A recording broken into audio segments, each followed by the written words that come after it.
दुनिया के दो टॉप लीडर्स की बैठक में ऐसा भी हो सकता है किसी ने सोचा भी नहीं था, लेकिन ट्रंप तो ट्रंप है। वो हमेशा कुछ ऐसा कर जाते हैं जो कोई सोच भी नहीं सकता है। ट्रंप ने बिना हिचक जिनपिंग के डायरी के पन्ने पलटने शुरू कर दिए।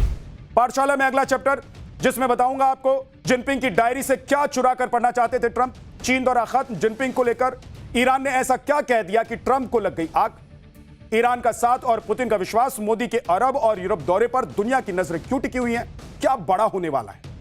तेल संकट को लेकर हाहाकार मचा हुआ है। ईरान अमेरिका के बीच युद्ध तो रुका हुआ है, लेकिन हॉर्मुज पर दोनों देश अभी भी अड़े हुए हैं, जिसकी वजह से पूरी दुनिया के होश उड़े हुए हैं। पूरी दुनिया परेशान है कि भाई कितनी जल्दी हॉर्मुज खुल जाए, ये जो संकट है ये टल जाए, नहीं तो बर्बाद हो जाएंगे, कई देश बर्बाद हो जाएंगे। और जिन देशों की इकोनॉमी टिकी हुई है इस पर, उसका सोचिए कि क्या होगा। अभी तक पाकिस्तान युद्ध रुकवाने के लिए दलाली कर रहा था, आपको मैंने कई बार बताया, लेकिन ईरान और अमेरिका के सामने पाकिस्तान की भी पोल खुल गई है। जिसके बाद ट्रंप सीधे चीन पहुंच गए। जब ट्रंप पूरे लाव लश्कर के साथ चीन पहुंचे तो दुनिया को लगा कि युद्ध खत्म हो जाएगा, हॉर्मुज का रास्ता भी खुल जाएगा, तेल का संकट भी खत्म हो जाएगा, लेकिन ये तो पूरी हवाबाजी। आज ट्रंप का 3 दिन का चीन का दौरा खत्म हो गया। ट्रंप वापस अमेरिका लौट गए, लेकिन दोनों देशों की तरफ से ईरान और हॉर्मुज को लेकर स्टैंड क्लियर नहीं हुआ, यानी कि कोई ठोस बातचीत नहीं हो पाई। चीन की तरफ से यह कहा गया कि युद्ध खत्म होना चाहिए और बातचीत ही इसका एकमात्र रास्ता है। तो अमेरिका भी अपनी बात पर अड़ा रहा कि भाई ईरान का न्यूक्लियर प्रोग्राम किसी हाल में स्वीकार नहीं करूंगा। यानी ना तो चीन ने ईरान के न्यूक्लियर प्रोग्राम पर खुलकर कुछ कहा और ना ही अमेरिका ने हॉर्मुज को खोलने की चीन की अपील पर कोई ठोस वादा किया। ट्रंप और जिनपिंग में ईरान को लेकर कौन सा पेच फंस गया, क्यों डील नहीं हुई, यह सब बताने वाला हूं। इधर पीएम मोदी रूस और ईरान के साथ बैठक करके आज यूएई भी पहुंच गए। और पीएम मोदी जब खाड़ी देश पहुंचे तो किसने क्या कह दिया कि भारत ही ईरान और अमेरिका युद्ध बंद करवा सकता है, यह आज आपको बताने वाला हूं किसने कहा ये। और दुनिया के 2 सो कॉल्ड सबसे बड़े नेता मिले, बंद कमरे में कई घंटों की मीटिंग हुई, इंटरनेशनल मीडिया के सामने आकर बयानबाजी हुई, लेकिन ईरान और हॉर्मुज का मामला जहां था वहीं अटका हुआ। लेकिन ट्रंप जैसे ही चीन से अमेरिका के लिए रवाना हुए, भारत में मौजूद ईरान के विदेश मंत्री ने ट्रंप को मैसेज भेज दिया। ईरान के विदेश मंत्री अब्बास अरागची ने बड़ा बयान देते हुए कहा कि अमेरिका के साथ जारी तनाव को कम करने के लिए चीन की किसी भी पहल का स्वागत करें। अगर बीजिंग शांति का समर्थन करने के लिए आगे आता है तो ईरान पूरी तरीके से तैयार है, क्योंकि चीन न सिर्फ ईरान का करीबी साझेदार है बल्कि उसके तेल का सबसे बड़ा खरीदार भी। चीन को मीडिएटर बनाने वाली ईरान की पहल को डोनाल्ड ट्रंप ने सिरे से खारिज कर दिया।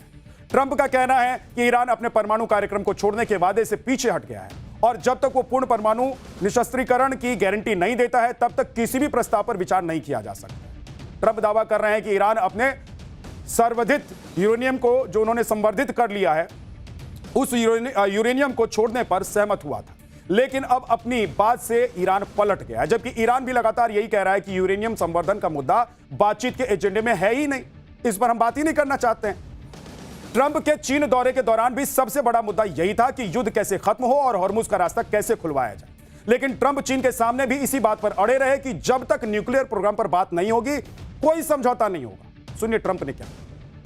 ट्रंप चीन पहुंचे थे तभी से माहौल बनाया जाने लग गया था कि ईरान युद्ध अब खत्म होने वाला है और चीन में ही इसकी मुहर भी लगेगी। लेकिन ट्रंप ने चीन पहुंचकर भी ऐसी बातें कर दी कि चीन भी हैरान रह गया। ट्रंप ने कह दिया कि चीन अब ईरान को सैन्य सहायता मुहैया नहीं कराएगा, लेकिन चीन की तरफ से इस तरह का कोई भी बयान नहीं आया। पागल है क्या चीन कि समझौता कर लेगा कि हम तुमको नहीं देंगे कोई भी सैन्य सामान, साजो सामान। भाई उसकी बिक्री और उसके खरीदार आपस में दोनों साझेदार, आप क्यों बीच में बन रहे हैं भाई। जिनपिंग तो ट्रंप को लेकर बहुत सावधानी बरतते हुए नजर भी आए। चीन के दौरे के आखिरी दिन जिनपिंग उन्हें बीजिंग के हाई सिक्योरिटी कॉम्प्लेक्स भी लेकर गए, जहां पर उन्होंने गार्डन की सैर उन्हें करवाई। और इस बीच ट्रंप ने जिनपिंग से पूछ लिया कि क्या दूसरे देशों के राष्ट्रपति या प्रधानमंत्री को भी यहां लाया जाता है। इस सवाल पर जिनपिंग सक पका गए। देखिए वहीं ट्रंप की एक और तस्वीर सामने आई जिसे देखकर दुनिया भर में ट्रंप के खूब मजे लिए जा रहे हैं। दरअसल मीटिंग के दौरान जब जिनपिंग बोलने के लिए खड़े हुए तो ट्रंप ने उनकी डायरी में ताका झांकी शुरू कर दी। दुनिया के 2 टॉप लीडर्स की बैठक में ऐसा भी हो सकता है किसी ने सोचा भी नहीं था, लेकिन ट्रंप तो ट्रंप है। वो हमेशा कुछ ऐसा कर जाते हैं जो कोई सोच भी नहीं सकता है। ट्रंप ने बिना हिचक जिनपिंग के डायरी के पन्ने पलटने शुरू कर दिए, लेकिन ट्रंप यहां थोड़ा गच्चा खा गए। बताया जा रहा है कि जिनपिंग ने जो भी नोट्स बनाए थे वो मंदारिन लैंग्वेज यानी कि जो चीनी भाषा है उसमें लिखी हुई थी, इसलिए ट्रंप ने 2 पन्ने पलटने के बावजूद डायरी झट से उन्होंने बंद कर दी और कुछ समझ नहीं पाए। एक बार फिर से देखिए कि क्या हुआ और इस पर पूरी दुनिया भर में क्यों चर्चा हो रही है और लोग क्यों इस पर बात कर रहे हैं कि भाई ये क्या हो रहा था। ये देखिए, ये दुनिया का सबसे ताकतवर इंसान जो अपने आप को कहता है कि मैं दुनिया को जैसे चाहूं वैसे घुमा सकता हूं, वो जिनपिंग की डायरी को खोलते हैं। ये शिष्टाचार में भी नहीं आता है, लेकिन डोनाल्ड ट्रंप है, कुछ भी कर सकते हैं। और उन्होंने डायरी खोल दी, 2 पन्ने पलट लिए। बाद में उनको पता चला कि भाई ये जो लिखा हुआ है तो मैं पढ़ ही नहीं सकता हूं जिस लिपि में लिखा हुआ। इस दौरे की एक और तस्वीर चर्चा में है। जब ट्रंप और जिनपिंग ज्वाइंट स्टेटमेंट देने के लिए आए तो ट्रंप कुर्सी पर बैठने के बाद असहज दिखाई दी। वो ठीक से कुर्सी पर बैठ भी नहीं पा रहे। चर्चा तो ये हो रही है कि ट्रंप को जानबूझकर कस्टमाइज्ड कुर्सी दी गई थी, यानी कि छोटी कुर्सी दे दी गई थी ताकि मीडिया के सामने ट्रंप का कद जिनपिंग से कम दिखाई दे। जबकि सच्चाई यह है कि ट्रंप की लंबाई जिनपिंग से करीब 10 इंच तक ज्यादा है और यह भी कहा जा रहा है कि चीन ट्रंप को दुनिया के सामने कमतर दिखाना चाहता। सिर्फ ट्रंप और जिनपिंग की ट्यूनिंग ही खराब नहीं थी इस दौरे के दौरान, बल्कि अमेरिका और चीन के अधिकारी भी आपस में भिड़ गए। मीडिया रिपोर्ट्स के मुताबिक चीनी सुरक्षा अधिकारियों और अमेरिकी सीक्रेट सर्विस में टकराव भी हो गया। चीनी अधिकारियों ने अमेरिकी हथियारबंद एजेंट को एंट्री ही नहीं दी। हवाला दिया गया कि टेंपल ऑफ हेवन में हथियार ले जाना प्रतिबंधित है। अधिकारियों में बहस की वजह से कार्यक्रम में आधे घंटे की देरी भी हो गई। एक टेलीग्राफ संवाददाता ने कहा, जब से हम आए हैं हमने कई टकराव देख लिए। ट्रंप के साथ चीन पहुंचे अमेरिकी डेलीगेशन को वहां से बहुत सारे गिफ्ट भी मिले थे, लेकिन अमेरिकी अधिकारियों ने एक भी गिफ्ट अमेरिका ले जाने की मंजूरी नहीं दी। व्हाइट हाउस के संवाददाता के मुताबिक अमेरिका के स्टाफ ने चीन से मिली सभी चीजें उनसे ले ली और चीन से मिले बर्नर फोन से लेकर पिन तक उनसे ले ली गई सभी सामान प्लेन में चढ़ने से पहले ही डस्टबिन में फेंक दिया। विमान में चीन से कोई भी चीज लाने की अनुमति नहीं है। बीजिंग में ट्रंप और शी जिनपिंग की बैठक के बीच ताइवान से भी बड़ा अपडेट आया है। ताइवान के एयर स्पेस में अचानक बड़ा बदलाव देखने को मिला है। ताइवान के रक्षा मंत्रालय ने दावा किया है कि रोज उड़ान भरने वाले चीनी फाइटर जेट पिछले 24 घंटे में बिल्कुल नजर नहीं आए, जबकि 7 चीनी नौसैनिक जहाज इस क्षेत्र में एक्टिव। ट्रंप का चीन दौरा तो फेल साबित हुआ ही, उधर रूस को पीएम मोदी से उम्मीद जग गई। दिल्ली आए रूस के विदेश मंत्री ने भारत को लेकर ऐसा बयान दिया है जिससे पाकिस्तान को बड़ा झटका लग सकता है। रूस के विदेश मंत्री सर्गेई लावरोव ने कहा है कि अमेरिका और ईरान के बीच जारी तनाव में भारत लॉन्ग टर्म मीडिएटर हो सकता है। इधर ट्रंप और जिनपिंग में बात नहीं बनी, उधर पीएम मोदी ईरान और रूस के विदेश मंत्री से मीटिंग करके यूएई पहुंच गए। ईरान को लेकर पीएम मोदी का स्टैंड बिल्कुल क्लियर है। जब पीएम मोदी यूएई पहुंचे तो उन्होंने यूएई के लिए क्या कहा वो एक बार सुन लीजिए। यूएई पर हुए हमलों की हम कठोर निंदा करते हैं। यूएई को जिस तरह निशाना बनाया गया है ये किसी भी रूप में स्वीकार्य नहीं है।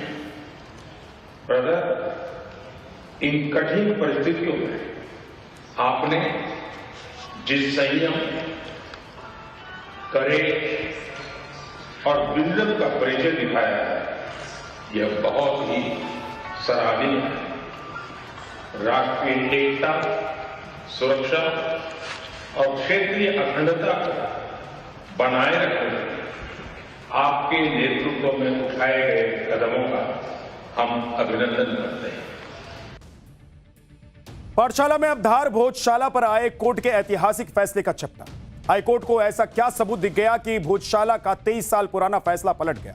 भोजशाला मंदिर है, कोर्ट ने क्यों कहा अब भोजशाला में नमाज नहीं सिर्फ पूजा होगी।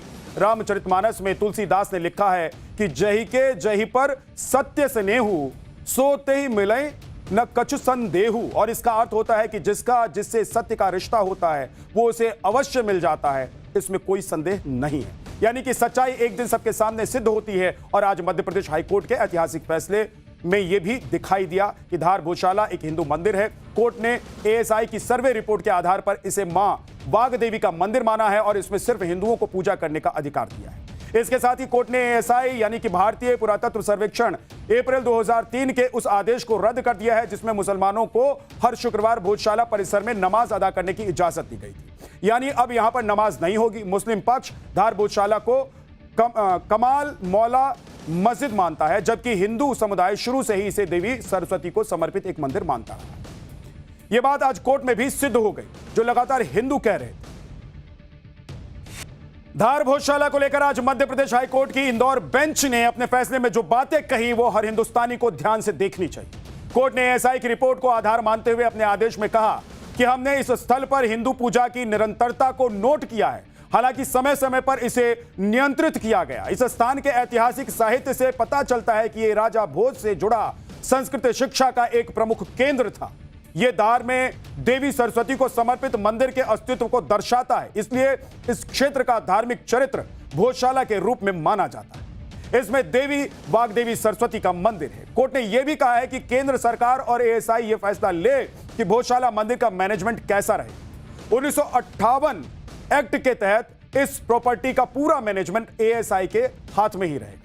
कोर्ट ने एएसआई के 7 अप्रैल 2003 के उस आदेश को भी रद्द कर दिया जिसमें एएसआई ने भोजशाला में हिंदुओं को पूजा का अधिकार नहीं दिया था। इसके अलावा उस आदेश को भी खारिज कर दिया गया जिसमें मुसलमानों को हर शुक्रवार को नमाज पढ़ने का अधिकार दिया गया। कोर्ट ने यह भी कहा कि हर सरकार की जिम्मेदारी है कि वो ऐतिहासिक और पुरातात्विक महत्व वाले प्राचीन स्मारकों और मंदिरों की सुरक्षा सुनिश्चित करे, साथ ही गर्भगृह और धार्मिक आस्था से जुड़ी देव प्रतिमाओं का भी संरक्षण करे। सुनिए। इंदौर हाईकोर्ट ने इस पूरे परिसर को एक हिंदू मंदिर का परिसर घोषित किया है, उसको माना है, साथ ही साथ यहाँ पे हिंदुओं को पूजा पाठ का अधिकार दिया है। और जो 7 अप्रैल 2003 का ऑर्डर था जो यहाँ पे नमाज की अनुमति देता था, उस ऑर्डर को कोर्ट ने खारिज कर दिया, सेट असाइड कर दिया है। हाईकोर्ट ने अपने फैसले में मुस्लिम पक्ष की तरफ से पेश किए गए प्लेसेस ऑफ वर्शिप एक्ट 1991 यानी कि 1991 को नहीं माना है। इसके पीछे की वजह आगे आपको बताऊंगा, लेकिन उससे पहले देखिए कि भोजशाला को लेकर हिंदू पक्ष ने किस तरह के तथ्य और दावे आज पेश किए। इसमें सबसे पहले एएसआई वैज्ञानिक सर्वे रिपोर्ट 2024 को आधार बनाया गया था। एएसआई की 2000 पेज की रिपोर्ट में यह तथ्य दिए गए कि भोजशाला की मौजूदा संरचना 11वीं शताब्दी के परमार काल से भी पहले बने विशाल मंदिर के अवशेषों पर बनी है।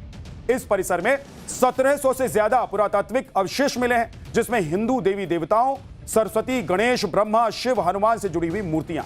इसके अलावा खंड, हवन कुंड, संस्कृति, शिलालेख, नक्काशी, गौमुख यंत्र और सनातन प्रतीक शामिल हैं। मंदिर से मस्जिद में रूपांतरण को लेकर 14वीं से 15वीं शताब्दी में हमले से जुड़े तथ्य भी दिए गए। इसमें खासतौर पर मौजूदा पिलर, स्तंभ और वास्तुशिल्प हिंदू मंदिरों से तोड़कर फिर से इस्तेमाल किए गए, वो भी बताया।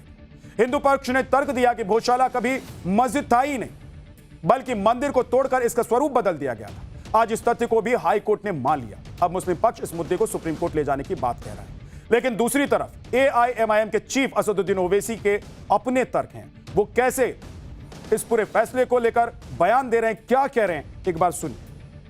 मैंने कहा था कि बाबरी मस्जिद, राम मंदिर का जजमेंट गलत जजमेंट है जो आस्था की बुनियाद पर दिया गया है। तो ये इसका ब्रीफ फैक्ट ये हम उम्मीद करते हैं कि जब ये मसला सुप्रीम कोर्ट को जाएगा तो सुप्रीम कोर्ट इसको देखकर इंसाफ करेगा। एक स्ट्रांग केस है। आज मुस्लिम पक्ष ने एएसआई सर्वे पर सवाल उठाते हुए कोर्ट में दलील दी कि एएसआई की तरफ से दी गई वीडियोग्राफी स्पष्ट नहीं है कि भोजशाला मंदिर है, मस्जिद है या फिर जैनशाला है। इसके अलावा विवादित स्थल का धार्मिक स्वरूप तय करने का अधिकार सिविल कोर्ट को है। हाईकोर्ट अनुच्छेद 226 के तहत रिट अधिकार क्षेत्र में सुनवाई कर रहा है। अयोध्या फैसले का उल्लेख करते हुए मुस्लिम पक्ष ने कहा कि वहां रामलला विराजमान की मूर्ति मौजूद थी, लेकिन भोजशाला में कोई स्थापित मूर्ति नहीं है। अब इस पर हिंदू पक्ष का कहना है कि भोजशाला में किसी जमाने में मां वाग्देवी की प्रतिमा स्थापित थी जिसे अंग्रेज लेकर चले गए। इसके अलावा भोजशाला मंदिर की शिल्पकारी को देखकर पता चलता है कि यहां हिंदू देवी देवताओं की खंडित मूर्तियां मौजूद हैं जिन्हें देखकर हिंदू मंदिर होने के प्रमाण मिलते हैं, लेकिन यह बात मुस्लिम पक्षकार मानना नहीं चाह रहे हैं। मुस्लिम फरीक कोर्ट में जा रहा है और इसको अपील करेगा, मगर फिर भी हिंदू पक्ष को बहुत ज़्यादा खुशी मनाने की ज़रूरत नहीं है। ये कोर्ट की प्रक्रियाएं हैं, चलती रहती हैं। कभी कोई पक्ष जीतता है, कभी कोई पक्ष हारता है। मुस्लिम फरीक को गमज़दा होने की ज़रूरत नहीं और हिंदू पक्ष को खुशी मनाने की ज़रूरत नहीं। और मैं भारत के मुसलमानों का नज़रिया स्पष्ट कर देना चाहता हूँ कि कमाल मौला मस्जिद है और क़यामत तक वो मस्जिद रहेगी। मस्जिद के नाम पर किसी से कोई समझौता नहीं किया जा सकता। मैं समझता हूं कि इस निर्णय का सब लोगों ने स्वागत करना चाहिए, इसको स्वीकार करना चाहिए। मैं यह भी चाहूंगा कि यह केवल मंदिर न रहे, बल्कि जैसे पुराने काल में संस्कृत और धर्म ग्रंथों के अध्ययन का जो विशाल केंद्र था, एक बड़ी यूनिवर्सिटी थी, वैसा होने के लिए सरकार और समाज वहाँ मिलकर कदम उठाएगा।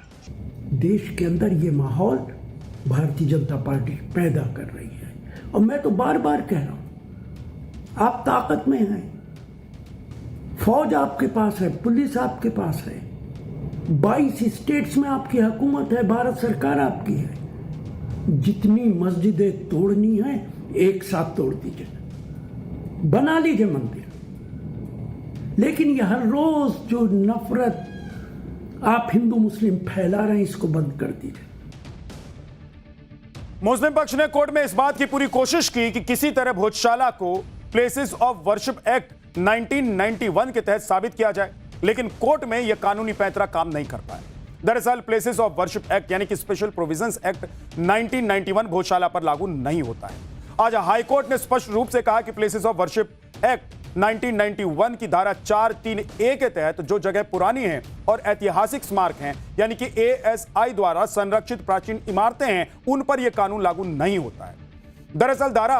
दरअसल धार रियासत ने 1909 से भोजशाला को पहली बार संरक्षित घोषित किया था। 1951 में इसे राष्ट्रीय महत्व का स्मारक घोषित किया गया। इसके बाद से ASI यानी कि भारतीय पुरातत्व सर्वेक्षण इसका सीधा संरक्षण और रखरखाव करता है। आज मध्य प्रदेश हाई कोर्ट ने करीब 30 साल से चले आ रहे विवाद पर ऐतिहासिक फैसला दे दिया। वैसे तो यह विवाद सैकड़ों साल पुराना है, लेकिन पिछले 30 साल से मामला बढ़ गया। 1995 में भोजशाला में हिंदू और मुस्लिम पक्ष में विवाद शुरू हुआ था और इसके बाद हिंदुओं को मंगलवार को पूजा और मुसलमानों को शुक्रवार को नमाज पढ़ने का अधिकार मिल गया था। 1997 में मध्य प्रदेश सरकार के आदेश पर आम लोगों की एंट्री पर रोक लगा दी गई और इसके साथ ही मंगलवार को हिंदू पूजा पर रोक लगा दी। हालांकि कुछ समय बाद हिंदुओं को बसंत पंचमी पूजा की अनुमति मिल गई। 1998 में ASI ने अगले आदेश तक आम लोगों पर रोक लगा दी थी। 2003 में हिंदुओं को बिना फूलमाला के मंगलवार को पूजा करने की अनुमति मिली, लेकिन कुछ दिन के बाद भोजशाला में सांप्रदायिक तनाव का माहौल बन गया। 2013 में बसंत पंचमी और शुक्रवार एक ही दिन पड़ गए और इससे सांप्रदायिक हिंसा भड़क गई। 2016 में दोबारा बसंत पंचमी और शुक्रवार एक ही दिन पड़ गए। प्रशासन ने कई बार अघोषित कर्फ्यू लगा दिया। के फैसले की समीक्षा करेंगे। हमारे खिलाफ जो फैसला हुआ आर्गूमेंट के खिलाफ, तो यकीनन हम लोग सुप्रीम कोर्ट जाएंगे। उसमें सुप्रीम कोर्ट में प्रथम वक्त में ही जाके चुनौती देंगे और मुझको लगता है कि सारे आर्गूमेंट के बाद हम न्यायालय का सम्मान करते हैं, लेकिन ये जो फैसला आया है इसके खिलाफ हम सुप्रीम कोर्ट में अपील करेंगे। भोजशाला को लेकर आज इंदौर हाईकोर्ट ने जो फैसला दिया है उसमें ASI की टीम के द्वारा पेश की गई रिपोर्ट की सबसे बड़ी भूमिका रही। ASI ने इस रिपोर्ट को पूरे वैज्ञानिक आधार पर तैयार किया था। आज आपको उस तकनीक के बारे में जानना चाहिए जिससे यह बात साबित हुई कि भोजशाला एक हिंदू मंदिर है। इस सर्वे के लिए ASI ने GPS तरीके से वैज्ञानिक सर्वे किया। GPR का मतलब होता है ग्राउंड पेनिट्रेटिंग रडार। यह जमीन के अंदर कई लेवल पर जांच करने की तकनीक है। इसमें जमीन के नीचे 10 से 20 मीटर तक अवशेषों का 3D इमेजिंग किया जाता है। इसमें रडार पल्स भेजकर जो सब सरफेस होता है वो फीचर किया जाता है, जैसे कि पुरानी दीवारें, नींव, मूर्तियां आदि का पता लगाती है। और GPR से हिंदू मंदिर से संबंधित संरचनाओं के संकेत मिले। यह GPR मशीन एक एंटीना के जरिए इलेक्ट्रोमैग्नेटिक तरंगे जमीन के अंदर भेजती हैं। जब ये तरंगे जमीन में जाती हैं तो चीजों से टकराकर प्रतिबिंब के रूप में वापस आ जाती हैं और कंप्यूटर पर 3D या फिर 2D इमेज बन जाती है। भोजशाला परिसर में बनी इमारतों की उम्र पता करने के लिए कार्बन डेटिंग प्रक्रिया का इस्तेमाल भी किया गया है। आगे बढ़ने से पहले आपको मां वाग्देवी सरस्वती की वो मूर्ति दिखा देता हूं जो इस समय लंदन के एक म्यूजियम में रखी गई है। ये वो मूर्ति है। ऐसा कहा जाता है कि 1880 में मेजर किनकेड नाम का एक अंग्रेज इस मूर्ति को लंदन लेकर चला गया था। बाद में इसे लंदन के British museum great Russell street में रख दिया गया। यानी कि मां सरस्वती की जिस मूर्ति की स्थापना करके राजा भोज ने शिक्षा का मंदिर शुरू किया था वो अब म्यूजियम के अंदर है। पिछले कई सालों से इस मूर्ति को भारत लाने की कोशिश की जा रही है। कोर्ट में दाखिल याचिका में इस मूर्ति को लंदन से वापस लाने की मांग भी रखी गई।